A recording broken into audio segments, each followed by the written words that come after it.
The crimson dust of Vega 9 settled on Commander Selene Arcos's boots as she surveyed the mining colony's makeshift perimeter.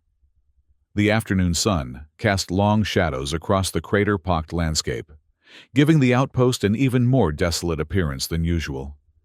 10 years since Earth had withdrawn its protection, and the outer rim colonies had learned to survive on their own, or perish trying. Selene adjusted her atmospheric filter and squinted at the horizon, where automated mining rigs carved into the asteroid's surface. The colony's lifeblood, their prison, their reason for being here, exposed at the edge of civilized space. "Another transmission from Outpost Kappa," said Lieutenant Mara Rivera, approaching from behind. The young pilot's face was drawn, her eyes reflecting the same exhaustion that plagued them all. "Third settlement hit this month." Selene nodded grimly. "Vorath?" "Matches their attack pattern. No survivors." The wind picked up, howling through the prefabricated structures that housed Vega 9's 3,000 colonists. Selene had never wanted to be their governor. She had been a combat pilot before the withdrawal, before Earth decided the outer rim was too costly to defend. When they'd pulled back to the inner systems, many officers had gone with them. Selene had stayed. Someone had to. "Increase patrol rotations," she ordered, "and schedule another civilian defense drill tomorrow." "The Council won't like that," Mara cautioned. "Jana's already complaining that we're scaring people." "Better scared than dead," Selena replied, turning back toward the command center, a repurposed mining administration building with reinforced walls and a communications array cobbled together from salvaged parts. "The Vorath aren't sending warnings anymore. They're just taking what they want." Inside, the command center hummed with subdued activity. Technicians monitored sensor arrays, while operations staff coordinated the day's mining quotas. In the center of it all stood Dr. Ryan Kay, his tall frame bent over a holographic display of the surrounding system. "Commander," he acknowledged without looking up, "I've been analyzing the Vorath movement patterns. They're systematic, deliberate. This isn't random raiding anymore." Selene joined him at the display. "What are you thinking?" "I'm thinking they're clearing a path." Dr. K's finger traced a line through the hologram, connecting fallen outposts. "And we're next in line." Before Selene could respond, the colony's alert system blared to life. Red emergency lights bathed the command center as the sensor officer called out, "Unidentified vessel dropping out of hyperspace! Massive energy signature!" "Battle stations," Selene ordered, moving swiftly to the main view screen. "Mara, get the patrol crafts back in formation." The screen flickered to life, revealing the vast emptiness of space above Vega 9. And then, tearing through that emptiness, the massive form of a Vorath dreadnought. The vessel dwarfed anything Selene had seen since the Earth fleet's departure, its hull bristling with weapons arrays and launch bays. "They've never committed a capital ship to a raid before," Dr. K said quietly, coming to stand beside her. "This isn't a raid. Selene, this is an invasion." The communications officer called out, "Incoming transmission, Commander!" Selene steadied herself. "Put it through." The view screen shifted to reveal a Vorath commander, gray-scaled skin stretched over a skeletal face, yellow eyes narrowed in what passed for satisfaction among their kind. "I am Admiral Thraxor of the Vorath Dominion," the alien announced, voice grating through the translator. "Your mining colony now falls under our protection. Submit to Vorath authority within 48 Earth hours, or be annihilated." The transmission cut abruptly, leaving the command center in stunned silence. "Protection," Mara spat. "They mean slavery." Selene turned to her communications officer.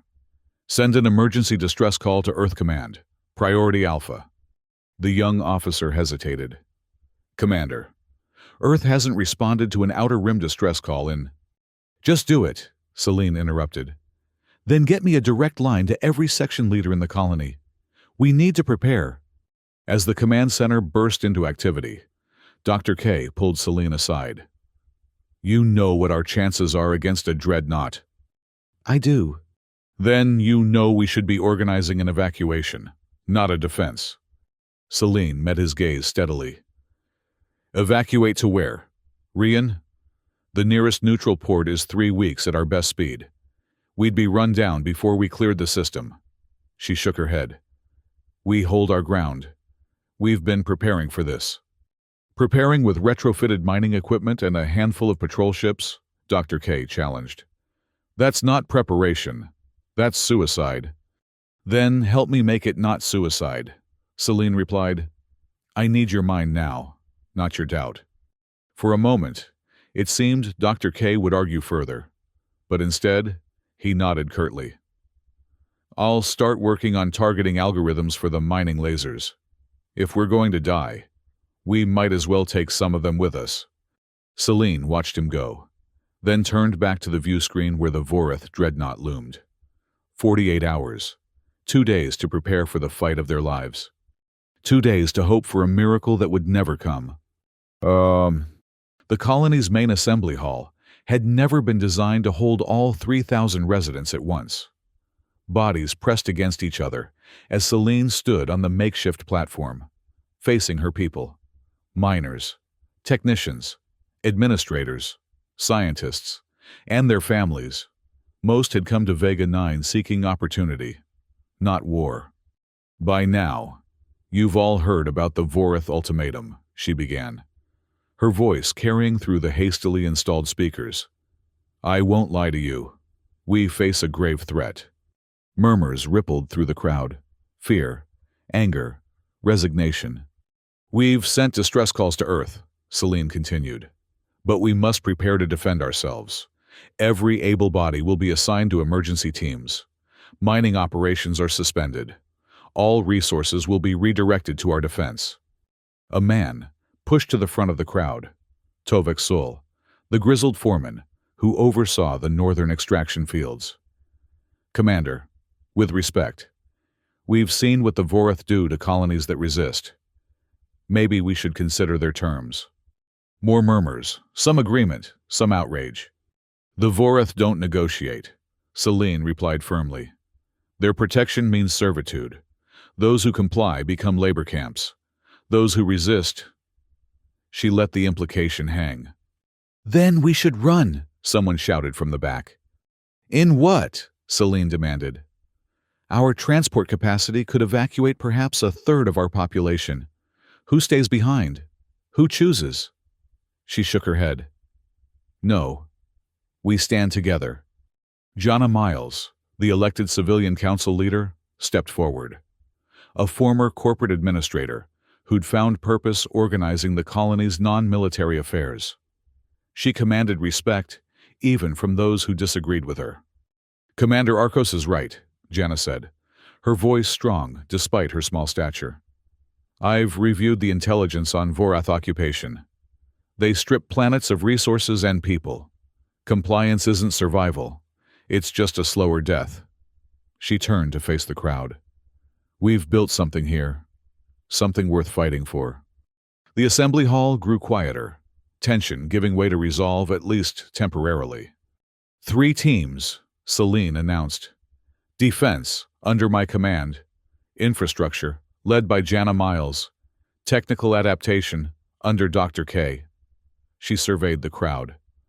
Report to your section leaders for assignments. We have 46 hours. As the colonists began to disperse, Mara approached Celine. The distress call, she said quietly. No response. Celine had expected as much, but the confirmation still felt like a physical blow. Keep the channel open anyway, she ordered, and have the patrol craft run a sensor sweep of the outer system. I want to know if the Vorath have friends coming. Outside the assembly hall, Vega 9 transformed. Mining rigs were dismantled for parts. Excavation lasers, designed to cut through rock, were repurposed and mounted on defensive positions. Civilians practiced emergency protocols in the deep tunnels that would serve as shelters. Celine found Dr. K in his laboratory, surrounded by holographic simulations of weapon trajectories. How bad is it? She asked without preamble. He looked up, eyes bloodshot from hours of calculations. The mining lasers can be modified to penetrate Vorath hull plating, but only at close range. Our patrol craft are too lightly armored to get that close. What about ground defenses? Better, he admitted. If they send landing parties, we can hurt them. But if they decide to bombard from orbit... He shrugged helplessly. Celine leaned against his workstation. Then, we need to make sure they want to land. The asteroid's mineral deposits are valuable enough that they won't want to destroy the surface infrastructure. Unless they decide we're too much trouble, Dr. K countered. Celine, I've been running the numbers all day. The best outcome I can calculate still ends with us overwhelmed. Then calculate again, she said firmly. Find me an edge, Rian. Something they won't expect. For a moment, they stared at each other. The commander who refused to surrender, and the scientist who couldn't ignore the odds. Finally, Dr. K nodded. I'll keep working. That's all I ask. Celine straightened and headed for the door. Celine, he called after her. For what it's worth, I'm glad it's you leading us, even if this is hopeless. She paused, allowing herself a small smile. It's only hopeless if we give up hope, Doctor. The words felt hollow even as she spoke them, but leadership sometimes meant projecting confidence you didn't feel.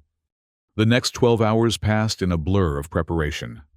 Celine barely slept, moving from one crisis to another as the colony transformed itself into a fortress.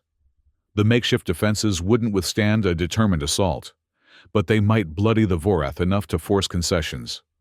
At the 36-hour mark, Mara found Celine inspecting a newly installed defensive position on the colony's perimeter.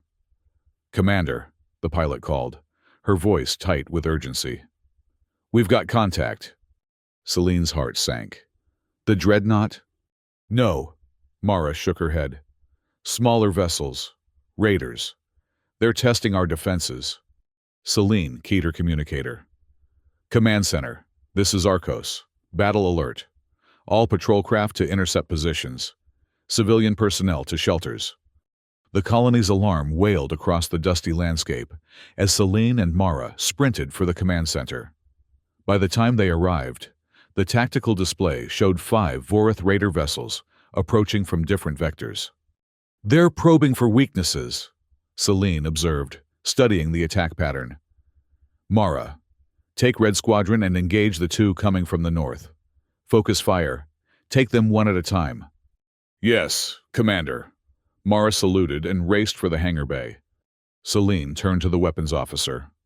Bring the perimeter defenses online. Hold fire until they're within optimal range. The next 30 minutes were chaos. Vega 9's patrol craft, 6 retrofitted mining shuttles with hastily mounted weapons, engaged the Vorath Raiders in the upper atmosphere. On the tactical display, Celine watched as Mara's squadron engaged the northern threat, their maneuvers crisp despite their underpowered vessels. Then, disaster. 2 of the patrol craft vanished from the display as Vorath energy weapons found their mark. Red 3 and Red 5 are down, the communications officer reported, his young face pale. No ejections detected. Celine gripped the command console, knuckles white. 8 good people, gone in an instant. Friends, colleagues, her responsibility. Perimeter defenses engaging Southern Raiders. The weapons officer called out. Direct hit! 1 Raider disabled. A small victory, but it came as Mara's squadron was forced into retreat, the remaining Vorath vessels pressing their advantage. On the ground, the colony's defenses performed better than expected, the repurposed mining lasers proving effective against the Raiders' lighter armor. After another 20 minutes of pitched battle, the Vorath vessels pulled back, retreating to the safety of their dreadnought's protection. Vega 9 had survived the first assault, but at a cost. 3 patrol craft destroyed, 2 defensive positions overrun, and 17 colonists dead. In the command center's sudden quiet, Celine felt the weight of those losses.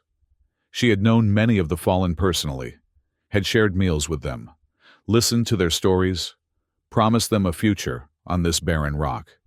Damage report, she ordered, her voice steadier than she felt. Sections 12 through 15 sustained heavy damage, the operations officer reported. North perimeter defenses at 60% capacity. Hangar bay intact, but we're down to 3 operational patrol craft. Dr. K entered, his lab coat stained with coolant fluid from emergency repairs. The Vorath were testing our capabilities, he said without preamble. Now they know our strengths and weaknesses. Then we adapt, Celine replied. Shift our remaining defenses to cover the vulnerable sections. Rotate civilian personnel to repair teams. We still have 30 hours before their ultimatum expires. And then what? Dr. K challenged. Loud enough for the entire command center to hear. We just suffered heavy losses against a probing attack. When they come in force. We hold, Celine interrupted firmly. That's what we do, Rianne. We hold. The moment stretched between them, tension thick enough to cut. Then, Dr. K looked away. I'll recalibrate the targeting systems. We can improve efficiency by at least 20%. As he walked away, Mara entered, her flight suit scorched and her expression grim. We lost good people up there, Commander. I know. Celine placed a hand on the pilot's shoulder. Your squadron fought well. It wasn't enough, Mara's voice cracked. It's never going to be enough, is it? Before Celine could answer, the communications officer called out, Commander, incoming transmission. The Vorath again? Celine asked, moving to the main console. No. The officer looked up, confusion written across his face. It's from Earth. The command center fell silent. Earth hadn't responded to an outer rim distress call in years. Put it through, Celine ordered, hardly daring to hope. The view screen flickered, distorted by distance and interference. A uniformed officer appeared, the transmission cutting in and out. Vega 9. Received distress. Armada en route. Hold position. Reinforcements. Then the transmission dissolved into static. Can you clean it up? Celine demanded. The communications officer shook his head. That's all we got. The signal was heavily degraded. Could be a trick, Dr. K suggested. The Vorath trying to give us false hope. Or it could be real, Mara countered, a spark of excitement in her voice. Earth is coming back for us. Celine studied the frozen frame of the Earth officer on the screen. Whether it's real or not doesn't change our situation. We hold as long as we can. She turned to address the command center staff. This information stays here for now. The last thing we need is false hope spreading through the colony. As the staff returned to their duties with renewed vigor, Dr. K approached Celine. You don't believe it's real, he observed quietly. I want to, she admitted. But hope is dangerous. Ryan, it makes people take risks, makes them lower their guard. Or it gives them something to fight for. He studied her face. What happened to you, Celine? The officer I knew during the Earth Defense Days wouldn't be this cynical. Celine's jaw tightened. That officer watched Earth abandon the Outer Rim. That officer has spent 10 years burying colonists who believed help was coming. She shook her head. We rely on ourselves. That's the only certainty out here. Before Dr. K could respond, the lights in the command center flickered, then went out completely. Emergency lighting cast red shadows as alarms began to wail throughout the colony. Status report, Celine shouted over the chaos. Power grid failure, the operations officer called back. Main reactors offline. Backup systems? Coming online, but at reduced capacity. Life support and essential systems only. Celine's blood ran cold. Without power. Their defenses were useless. The timing was too perfect to be coincidence. This isn't a malfunction, she realized aloud. We've been sabotaged. The emergency council convened in the dim light of the auxiliary command post, faces illuminated by the glow of portable terminals. Jana Miles read from a damage assessment, her normally composed voice tight with anger. The main reactor cooling system was deliberately sabotaged, she reported. Backup power is holding life support and minimal operations, but defense systems are offline. Engineering estimates 12 hours for repairs, assuming we have the parts. We don't have 12 hours, Celine replied grimly. The Vorath will detect our vulnerability and attack. We need those defenses back online now. Dr. K studied the schematics on his terminal. The damage is severe but focused. Someone knew exactly what they were doing. A saboteur, Tovek Sul growled, the mining foreman's massive hands clenched into fists. One of our own. The implication hung heavy in the air. Someone within the colony had betrayed them to the Vorath. We can't waste time on a witch hunt, Celine decided. Focus on repairs. I want security teams at all critical systems. No one works alone. What about the civilian shelters? Jana asked. Without full power, the environmental systems will start failing in the deep tunnels. Tovek nodded in agreement. We've got 3,000 people crammed into mining shafts designed for a few hundred workers. They'll suffocate if the ventilation fails. Move them to the secondary shelters, Celine ordered. Spread them out. Use manual ventilation if necessary. And the saboteur? Dr. K pressed. They could strike again. Celine considered their options. Jana, I need you to quietly review security logs. Find out who had access to the reactor systems. Looking for a needle in a haystack, Jana muttered, but nodded her agreement. Dr. K, work with engineering on the repairs. Tovek, coordinate the civilian relocation. Celine stood, signaling the end of the meeting. And keep this quiet. Panic is as dangerous as the Vorath right now. As the council members dispersed, Mara lingered behind. Commander, I should be out there with my pilots. The remaining patrol craft are our only defense until the ground systems come back online. I need you for something else, Celine replied.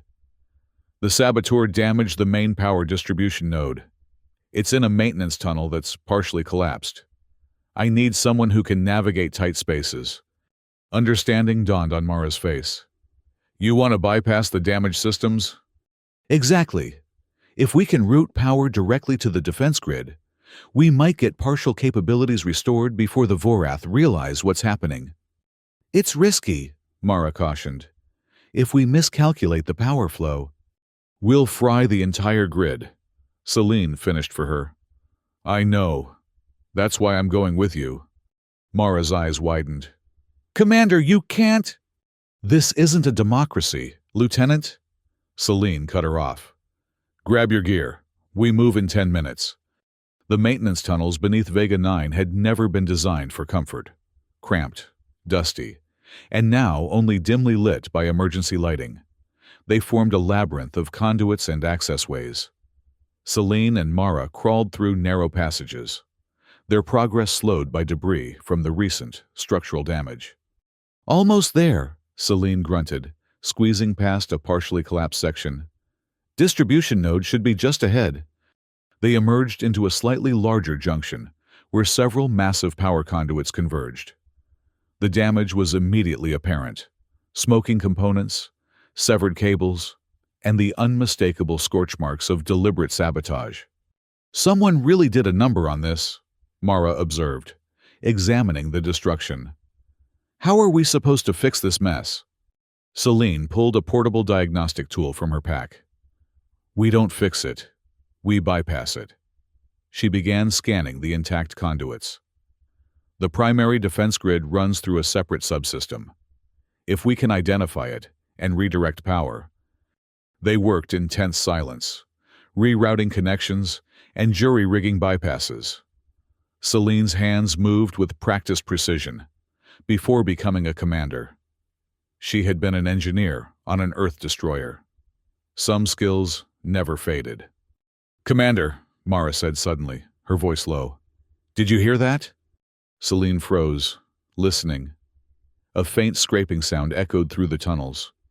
Could be structural settling, she whispered back, not believing it herself. Keep working. The sound came again, closer this time. Deliberate movement. Celine drew her sidearm silently and motioned for Mara to continue working. Whoever was approaching, saboteur or innocent engineer, they couldn't afford to stop now. A shadow appeared at the tunnel junction, and Celine raised her weapon. "Identify yourself!" "Commander," a young technician emerged, hands raised. "It's me, Elias. Dr. K sent me to help with the bypass." Celine didn't lower her weapon. "Dr. K is coordinating from the auxiliary command post. He wouldn't send anyone alone." Elias's expression shifted, the facade of innocence dropping away. "Clever," he said, his voice suddenly cold. "I thought you'd be too desperate to question help." "You're the saboteur," Mara realized, reaching for her own weapon. Elias moved with unexpected speed, drawing a Vorath energy pistol.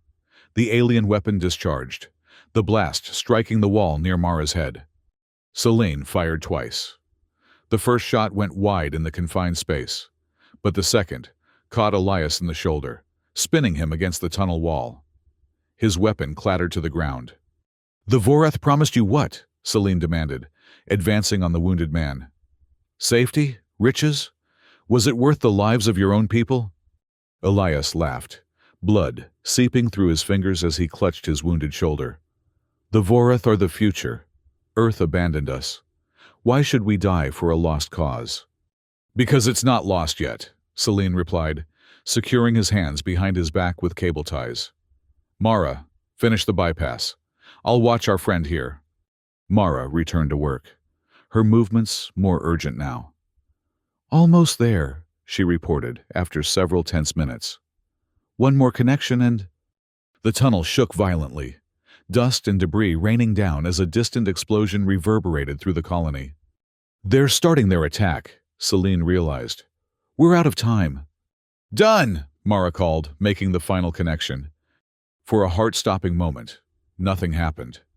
Then, with a low hum that quickly built to a steady roar, power surged through the bypassed conduits. Emergency lights brightened as systems came back online.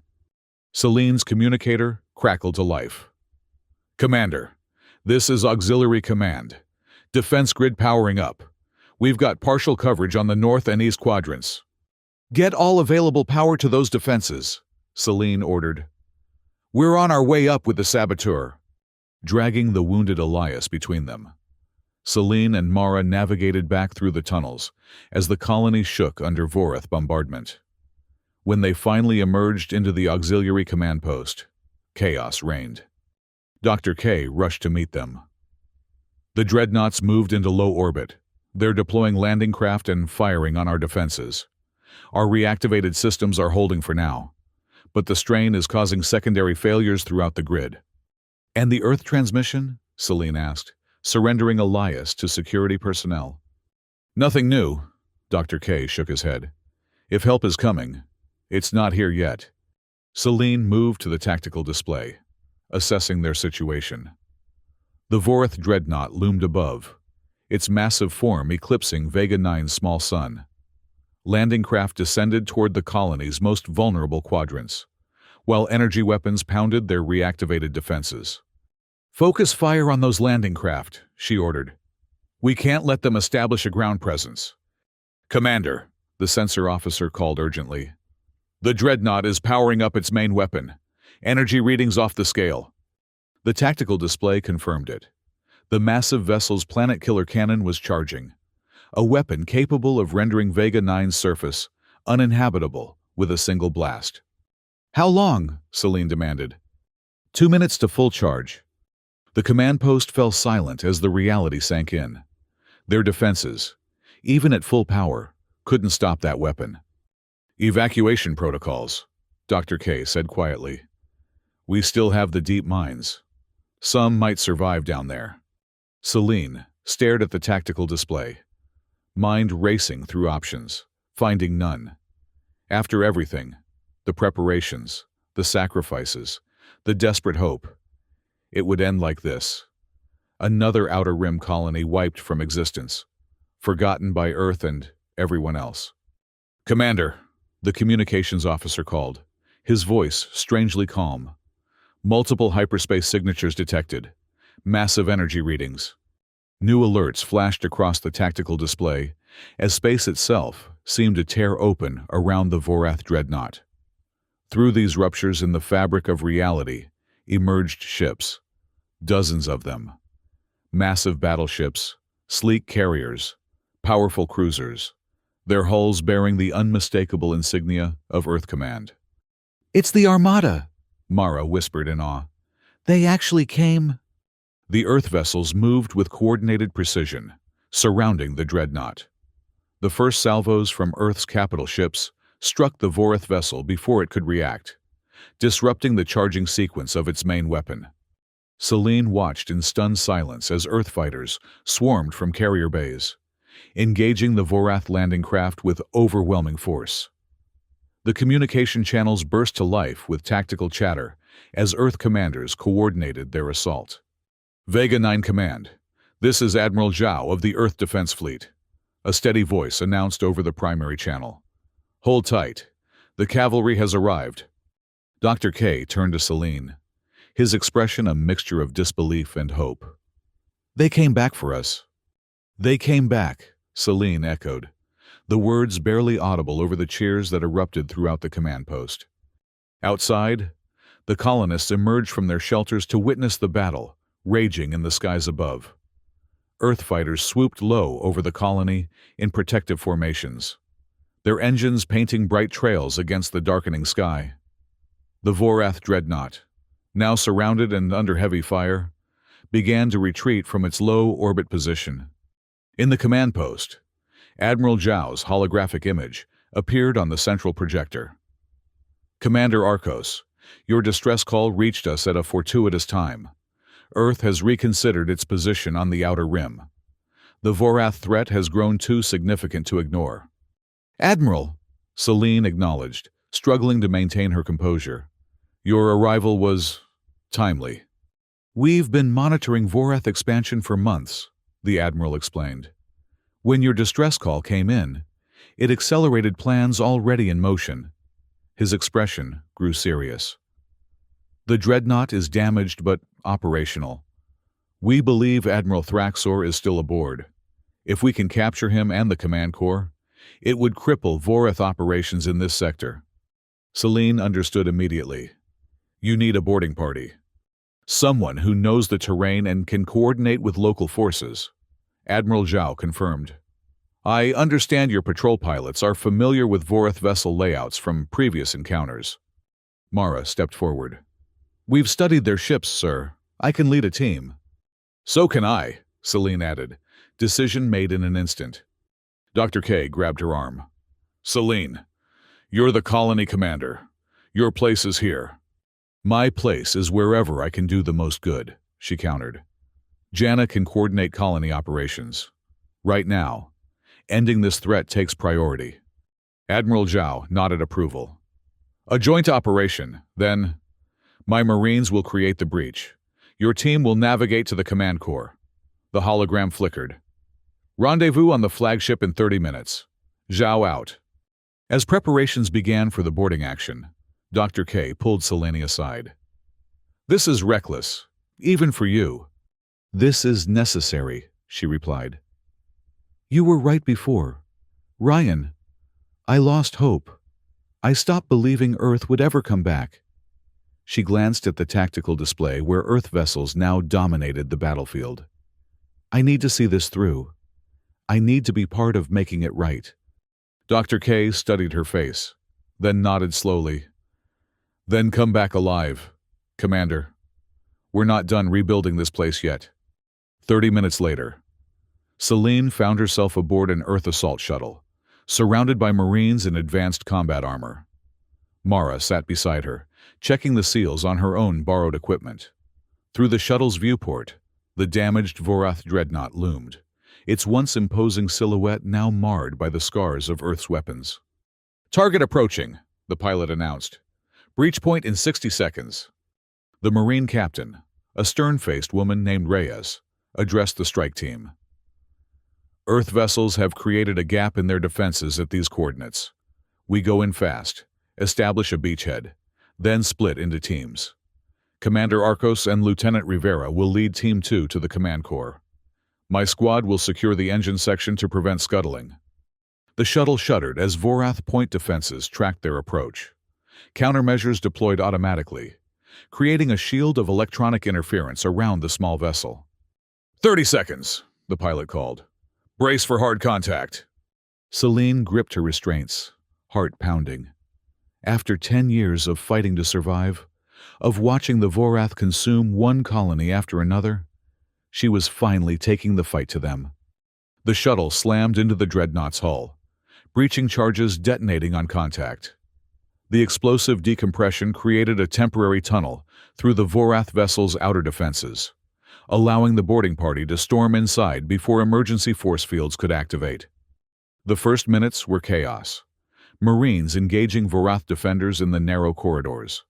The air filled with weapons fire and shouted commands. Celine and Mara stayed close, their movements synchronized from years of working together.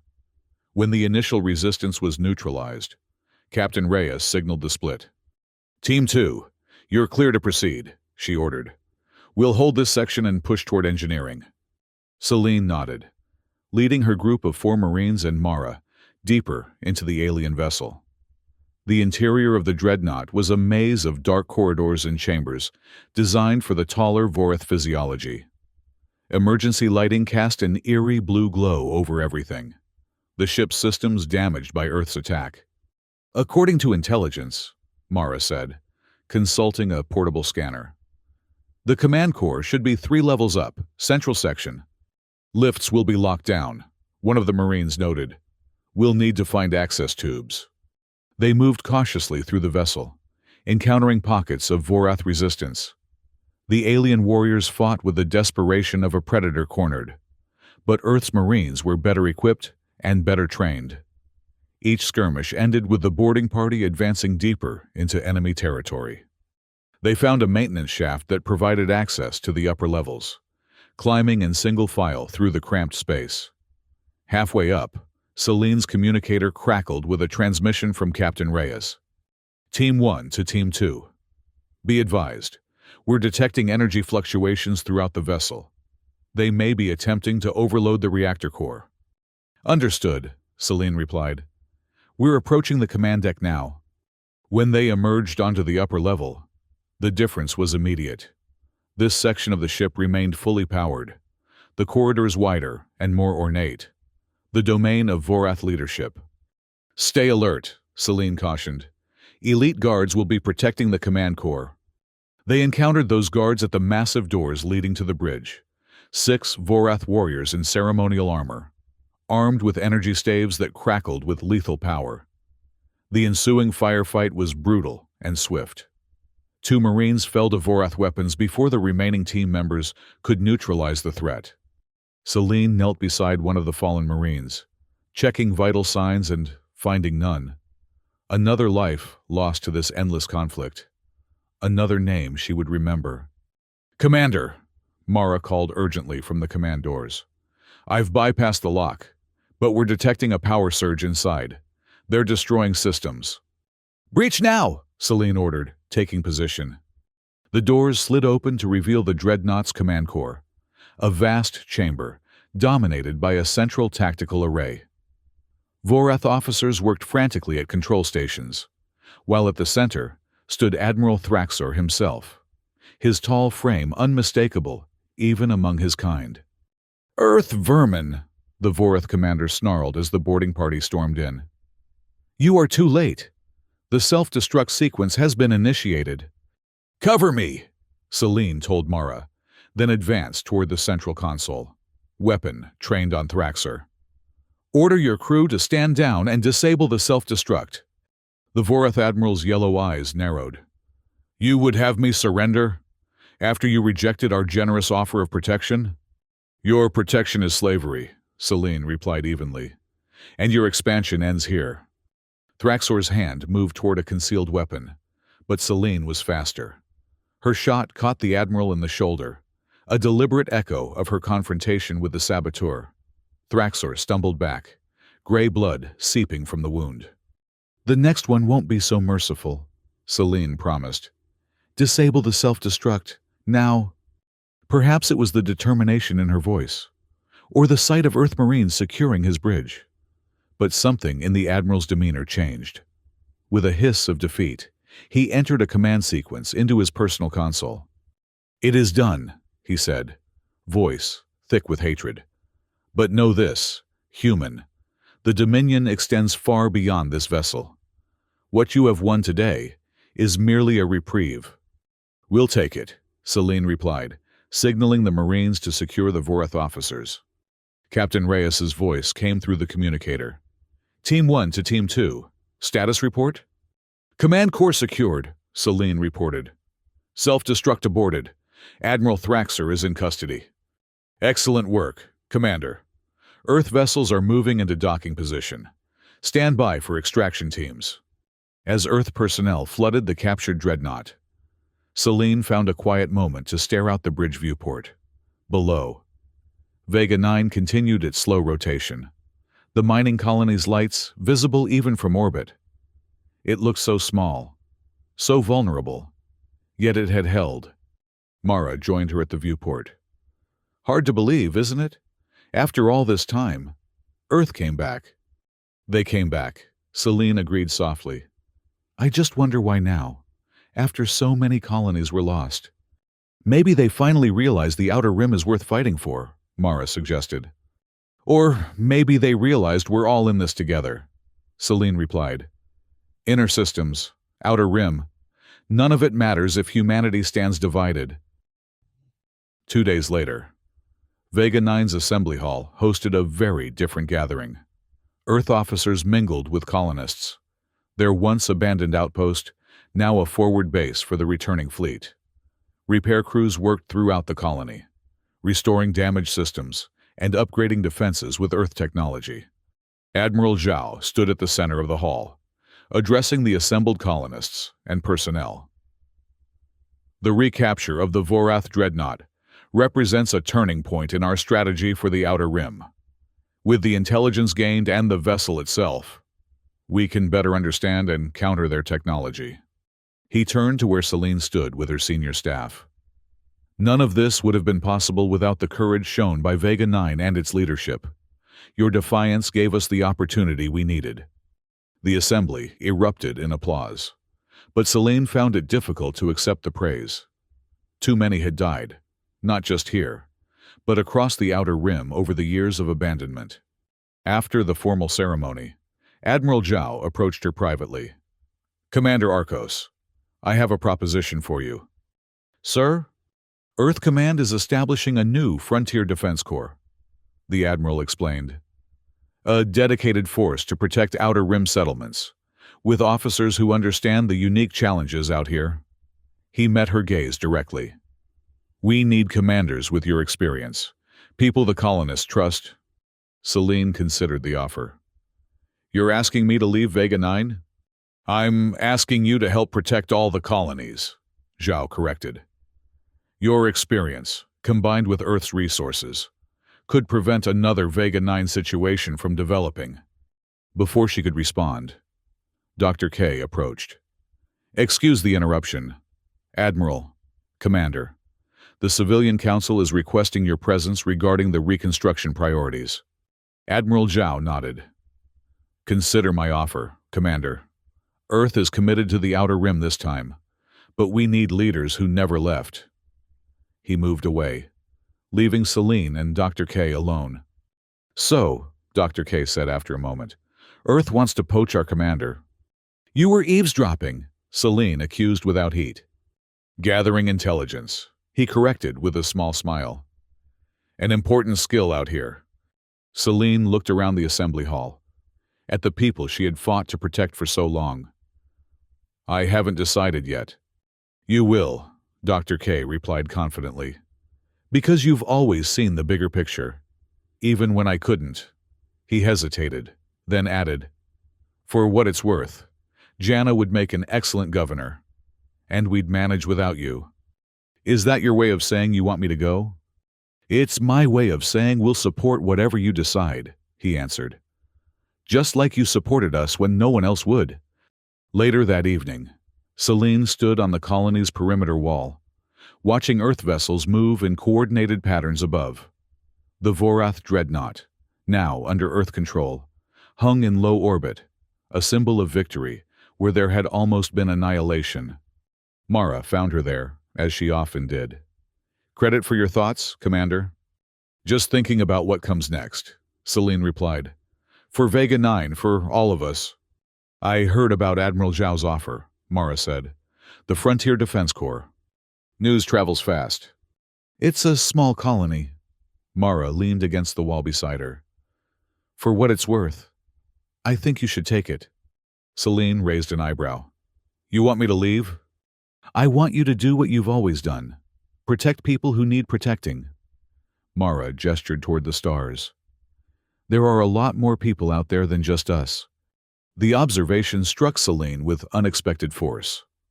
For 10 years, her world had contracted to this single outpost. These 3,000 souls.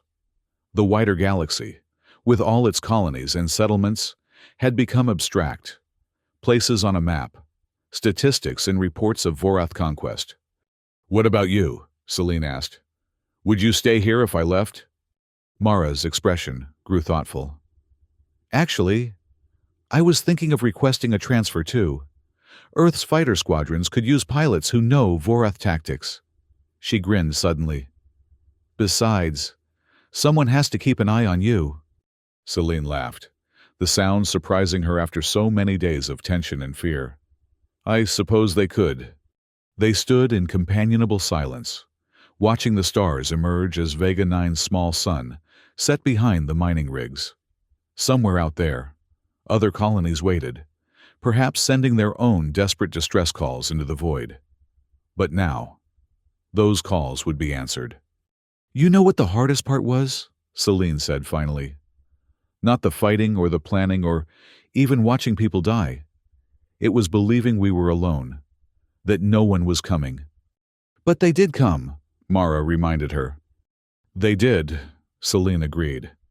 "And now we make sure no one else has to wonder if help will arrive."